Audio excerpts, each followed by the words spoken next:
Frères et sœurs en Christ, malgré la diversité de nos dons, malgré la distance qui nous sépare, nous sommes unis en Christ, un seul corps. Que cette diversité soit une richesse et une force pour l'œuvre de Dieu, comme les nombreux membres d'un seul corps. Nous sommes tous importants et nécessaires. Que cette conscience nous encourage à nous aimer et à nous servir les uns les autres. Recevez nos salutations fraternelles en Christ.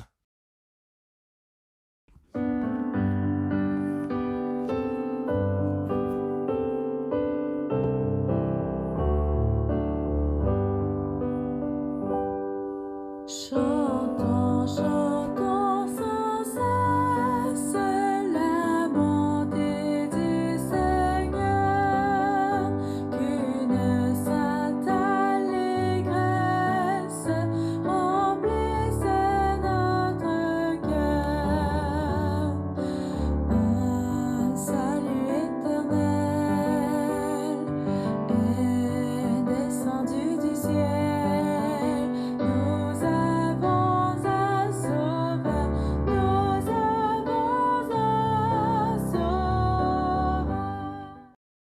Chers membres de la famille de Dieu, le texte biblique qui nous est proposé ce matin est tiré de la première lettre de Paul aux Corinthiens, chapitre 12, versets 12 à 31b. 1 Corinthiens 12, 12 à 31b. Pour mieux comprendre ce passage, nous essayerons de résumer les versets 12 à 31b, puis quelques leçons pour notre vie chrétienne. En effet, bien-aimés frères et sœurs, l'apôtre Paul explique que tout comme un corps humain a de nombreux membres avec des fonctions différentes, mais forme un seul corps. De même, le chrétien, bien que divers en dons et en ministère, forme un seul corps en Christ. Paul, l'apôtre, insiste sur les points suivants. L'unité dans la diversité. L'unité dans la diversité. Et ce point se trouve au verset 12 à 14. Tous les croyants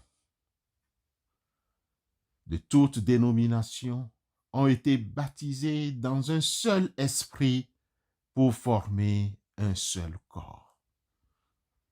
Ensuite, au verset 15 à 26, Paul l'apôtre insiste sur l'interdépendance des membres. Aucun membre ne peut se dire inutile ou supérieur aux autres. Chaque membre est nécessaire et important pour le bon fonctionnement du corps. La souffrance d'un membre affecte tout le corps et la joie d'un membre réjouit tout le corps. Bien-aimés, au verset 18 à 28, Paul l'apôtre met en exergue le rôle de Dieu dans la distribution des dons. C'est Dieu qui a placé chaque membre dans le corps comme il l'a voulu et qui a établi divers ministères dans l'Église. Prenons l'exemple de apôtres, prophètes, docteurs, etc. Au verset 24 à 26, l'auteur met l'harmonie et la solitude mutuelle. Dieu a agencé le corps de manière à ce qu'il n'y ait pas de division et que les membres prennent soin les uns des autres. L'identification des croyants au corps de Christ au verset 27.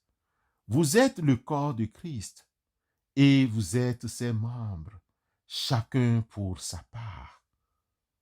De tout ce qui précède, quel message instructif pourrions-nous retenir? Ce passage nous enseigne plusieurs leçons, plusieurs messages précis pour améliorer nos relations et notre vie en général. D'abord, valorisons la diversité. Nous sommes tous différents avec des dons, des talents, des personnalités uniques. Au lieu de voir ces différences comme des obstacles, reconnaissons-les comme une richesse et une force pour la communauté. Chaque personne apporte une contribution précieuse. Ensuite, bien-aimés frères et sœurs, cultivons l'unité. Malgré nos différences, nous sommes unis par un lien spirituel en Christ. Efforçons-nous de maintenir l'unité en évitant les divisions, les critiques, les jugements. Cherchons ce qui nous unit plutôt que ce qui nous divise. Pratiquons l'interdépendance et la sollicitude. Nous avons besoin les uns des autres. Soyons attentifs aux besoins de ceux qui nous entourent. Offrons notre aide et notre soutien. Partageons les joies et les peines de nos frères et sœurs. Reconnaître l'œuvre de Dieu dans nos vies, c'est très important. C'est Dieu, bien-aimés frères et sœurs, qui nous a donné nos dons et qui nous a placés là où nous sommes. Soyons reconnaissants pour ces dons et utilisons-les pour son service et pour le bien des autres.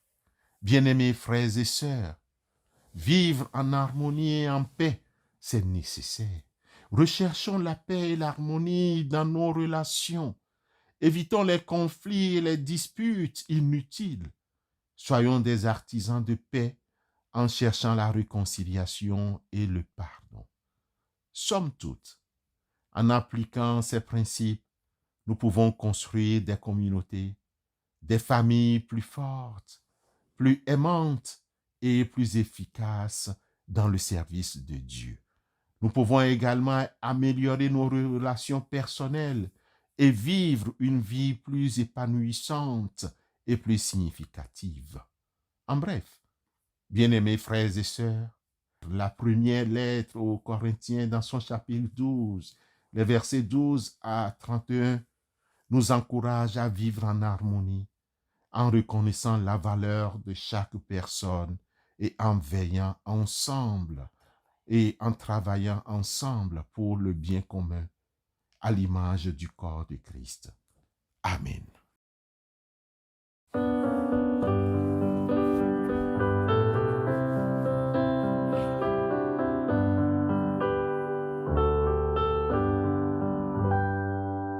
Flots mugissants, flots en furie, entourez-moi, je n'ai pas peur.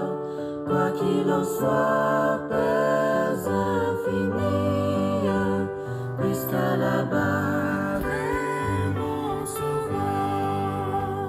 Le gouvernail de Manassel, auquel repos, Jésus le tient.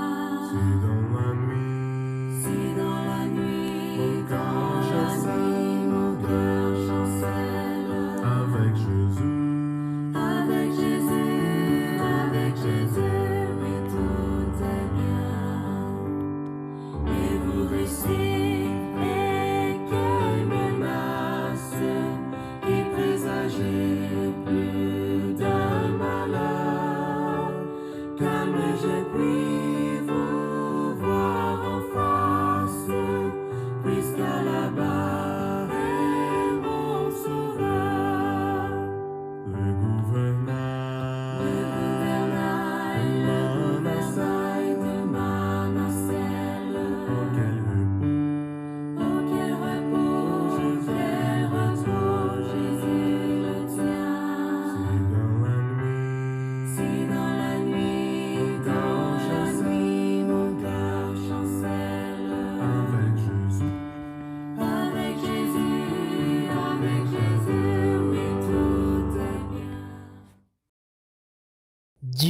de toute création, nous te remercions pour la richesse de la diversité humaine. Aide-nous à voir dans nos différences non des obstacles, mais des opportunités de croissance et d'enrichissement mutuel.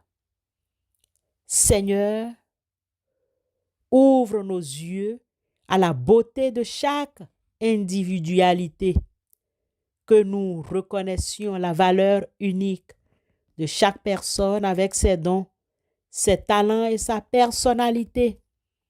Père, nous te prions pour un esprit d'ouverture et d'acceptation. Aide-nous à accueillir la diversité comme une force pour notre communauté, reflétant ainsi la splendeur de ta création. Dieu d'amour, malgré nos différences, tu nous appelles à l'unité. Donne-nous un cœur humble et bienveillant pour construire des ponts et non des murs. Seigneur Jésus, toi qui as prié pour l'unité de tes disciples, aide-nous à vivre cette unité concrètement en nous aimant les uns les autres comme tu nous as aimés. Esprit Saint, source d'unité, remplis-nous de ton amour et de ta paix, afin que nous soyons un témoignage vivant de l'unité en Christ. Dieu de grâce, nous reconnaissons notre besoin mutuel. Donne-nous un cœur attentif aux besoins de ceux qui nous entourent et la générosité de partager nos biens et nos talents. Seigneur, apprends-nous à porter les fardeaux les uns des autres et à nous réjouir ensemble. Que notre communauté soit un lieu de soutien, de réconfort et d'encouragement. Père, inspire-nous des actes de solidarité et de compassion. Aide-nous à être présents pour nos frères et sœurs dans la joie comme dans l'épreuve. Que tes communautés soient des lieux d'amour fraternel où chacun trouve sa place et contribue à l'édification de tous. Par Jésus-Christ, notre Seigneur, nous te prions. Amen.